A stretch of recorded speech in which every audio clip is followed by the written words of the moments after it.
Welcome to my channel, Learn with Teacher Ali.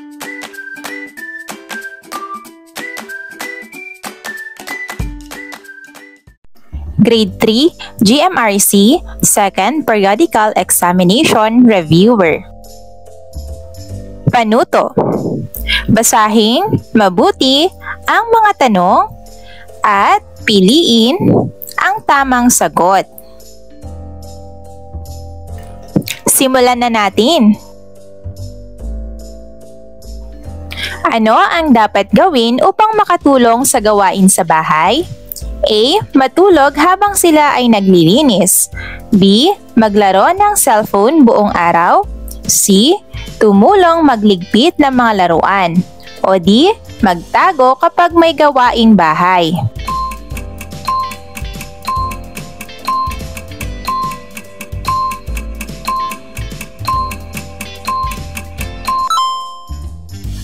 Ang tamang sagot ay C.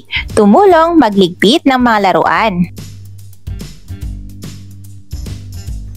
Ano ang mangyayari kung lahat ay tutulong sa gawain ng pamilya? A. Magkakaroon ng pagkakaisa. B. Magkakagalit ang lahat. C. May iwan ang gawain. O D. Mawawala ang pagmamahalan.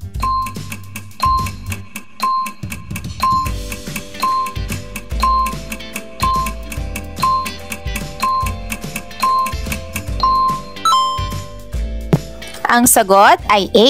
Magkakaroon ng pagkakaisa. Paano mo maipapakita ang pagkikiisa sa tahanan? A. Pag-aaway sa kapatid. B. Pagtulong sa pagliligpit ng lamesa. C. Pagtanggi sa gawaing bahay. O D. Panonood ng TV habang may gawain.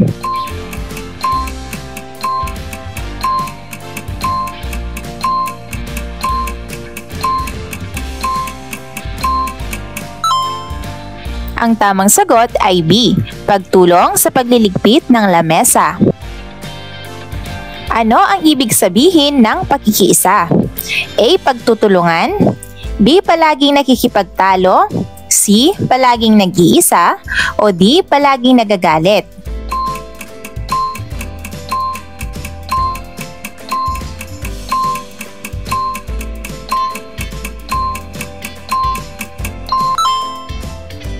Ang tamang sagot ay A. Pagtutulungan. Kapag may problema sa pamilya, ano ang dapat gawin? A. Sumigaw at magalit. B. Magtulungan at mag-usap. C. Magtago sa kwarto. O D. Maglaro at hindi pansinin.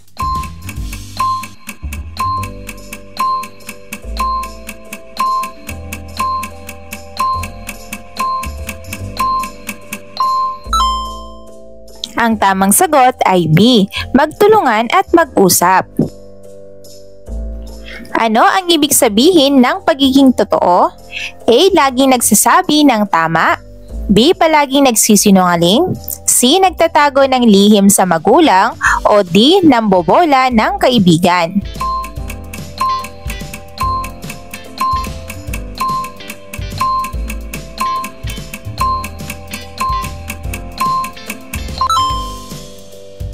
A. Laging nagsasabi ng tama.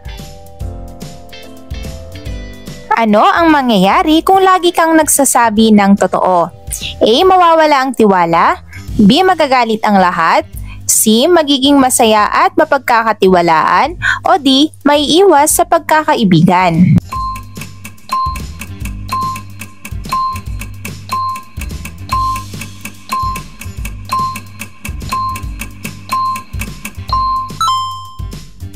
Ang tamang sagot ay C.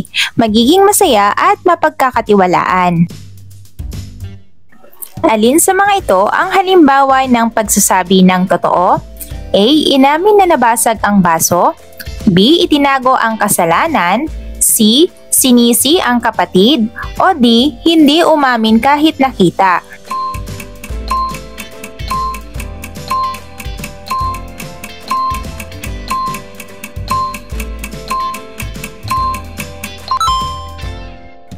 Ang tamang sagot ay A. Inamin na nabasag ang baso. Ano ang dapat gawin kung nagkamali ka? A. Magalit sa kapatid. B. Magturo ng ibang may sala. C. Magtapat at humingi ng tawad. D. Magtago para hindi mapagalitan.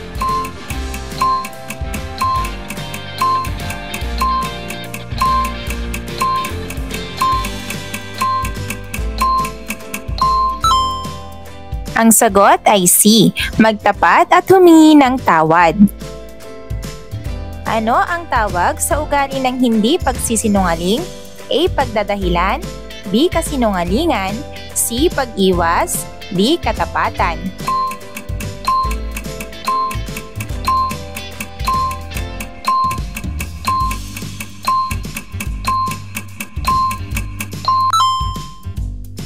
Ang sagot ay D. Katapatan.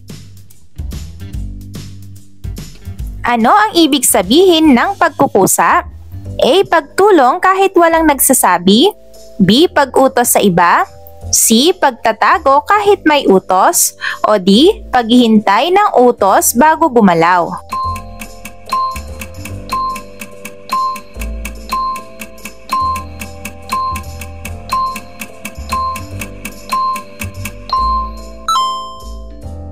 Ang sagot ay A. Pagtulong kahit walang nagsasabi. Alin sa mga ito ang nagpapakita ng pagkukusa? A. Nag-aral kahit pautusan ng magulang. B. Natulog agad kahit may gawain. C. Hindi sumunod sa guro. D. Nakipag-away sa kaklase.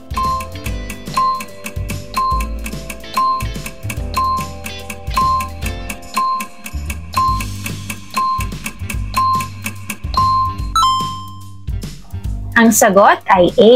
Nag-aral bago pautusan ng magulang. Ano ang mangyayari kung may pagkukusa ang bata? A. Magiging tamad siya. B. Mas lalong huhusay ang kanyang ugali. C. Lagi siyang pagalitan. O D. Lagi siyang magtatago.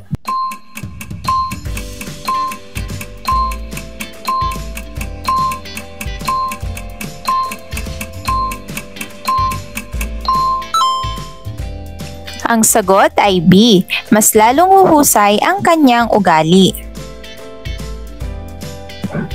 Ano ang dapat gawin kapag natapos mo na ang iyong takdang aralin? A. Manood ng TV nang walang paalam. B. Maglinis ng gamit kahit walang nagsabi. C. Mag-away ng kapatid. O D. Umiwas sa gawaing bahay.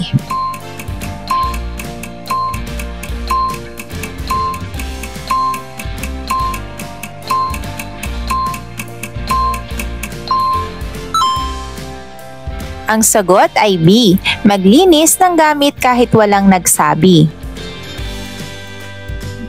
Alin sa mga ito ang hindi halimbawa ng pagkukusa? A. Pagsasampay ng damit kahit walang utos. B. Pagpupulot ng kalat sa silid-aralan. D.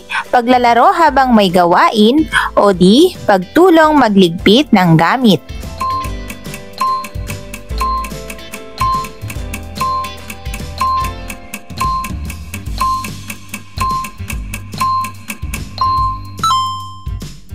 Ang sagot ay C. Paglalaro habang may gawain. Paano maipapakita ang pakikiisa sa gawaing panrelihiyon ng pamilya? A. Pagdarasal kasama sila. B. Panunood ng TV habang sila'y nagdadasal. C. Pag-iwas sa misa o dasal. D. Pag-alis sa bahay tuwing may dasal.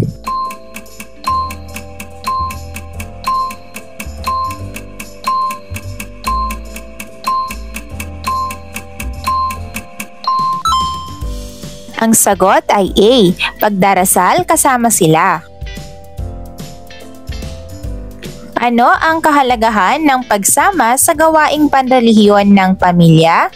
A. Nagpapakita ng pagmamahal sa Diyos. B. Nagpapakita ng katigasan ng ulo. C. Nagdudulot ng galit. O D. Nagpapakita ng pag-aaway.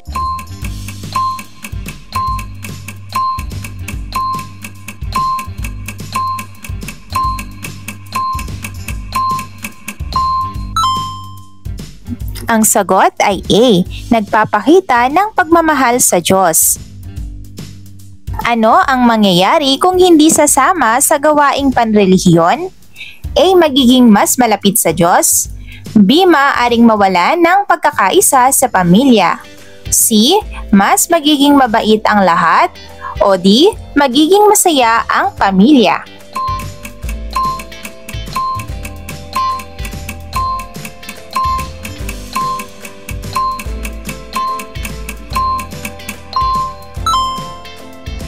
Ang sagot ay B. Maaaring mawalan ng pagkakaisa sa pamilya.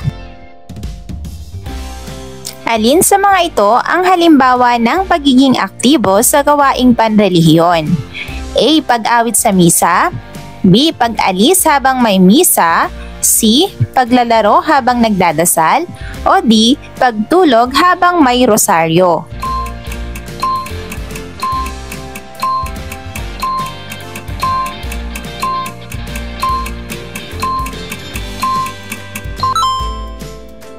Ang sagot ay pag-awit sa misa. Ano ang natutuhan ng bata sa pakikiisa sa gawaing panrelihiyon? A. Pagkakaroon ng bisyo. B. Pagmamahal sa Diyos at sa pamilya. C. Pagiging tamad. O D. Pagiging palaaway.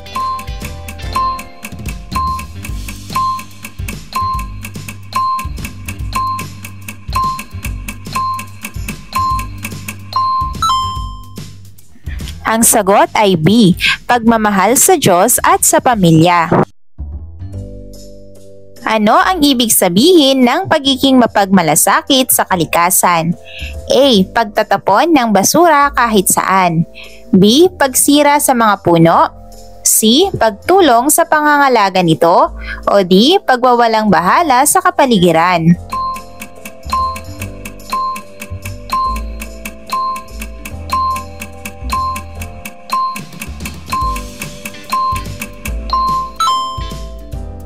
Ang sagot ay C. Pagtulong sa pangangalaga nito. Alin sa mga ito ang ginagawa ng pamilyang nagmamalasakit sa kalikasan? A. Pagsira ng halaman. B.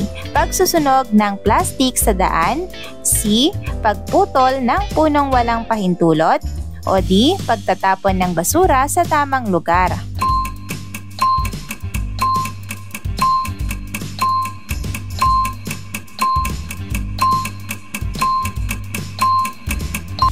Ang sagot ay D. Pagtatapon ng basura sa tamang lugar. Ano ang dapat gawin upang makatulong sa kalikasan? A. Magtanim ng puno. B. Sirain ang halaman. C. Magkalat ng basura. O D. Sunugin ang mga dahon.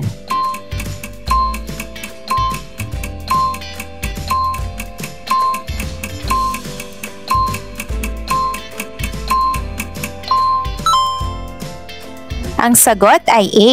Magtanim ng puno.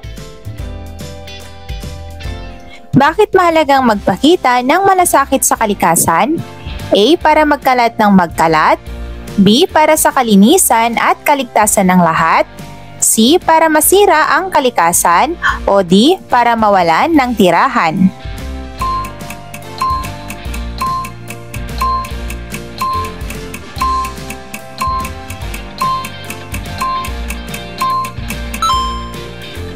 Ang sagot ay B. Para sa kalinisan at kaligtasan ng lahat. Ano ang dapat mong gawin kung nakakita ka ng basura sa silid-aralan? A. Itago sa bag. B. Iwanan lang ito. C. Ipasa sa kaklase. O D. Pumulot at itapon sa basurahan.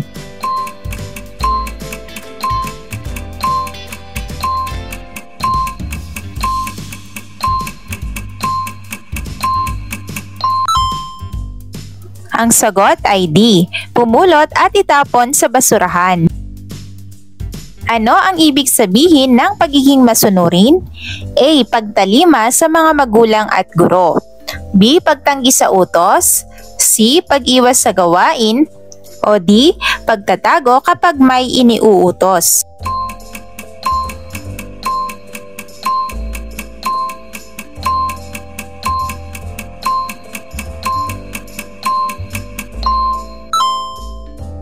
Ang sagot ay A. Pagtalima sa mga magulang at guro.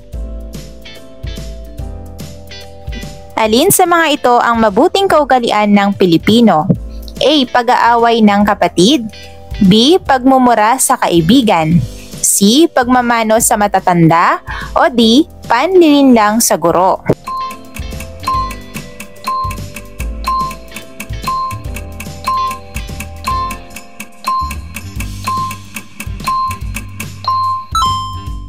Ang sagot ay C. Pagmamano sa matatanda. Ano ang mangyayari kung masunurin ang bata? A. Magiging masaya ang pamilya at guro. B. Lagi siyang pagalitan. C. Magagalit ang lahat. O D. Magiging palaaway siya.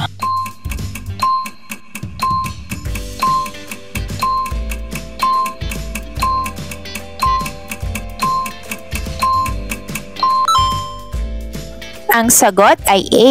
Magiging masaya ang pamilya at guro. Ano ang halimbawa ng pagsunod sa kaugalian ng Pilipino? A.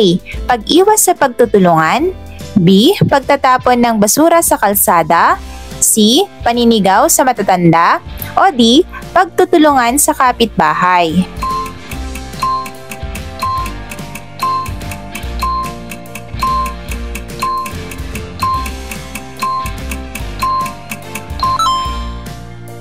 Ang sagot ay D. Pagtutulungan sa kapitbahay. Bakit kailangang panatilihin ang mabuting kaugalian ng Pilipino? A. Dahil ito ay nagpapakita ng pagkakakilanlan at pagkakaisa. B. Dahil gusto lang ng guro. C. Dahil walang silbi ang ugali. O D. Dahil uso lamang.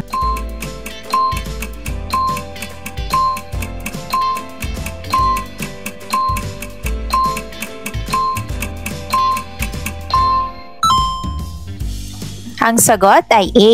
Dahil ito ay nagpapakita ng pagkakakilanlan at pagkakaisa. Mahusay mga bata! Thank you for watching! Also, don't forget to like, share, subscribe, and click the notification bell for you to be updated on our latest videos. See you on our next lesson. Goodbye!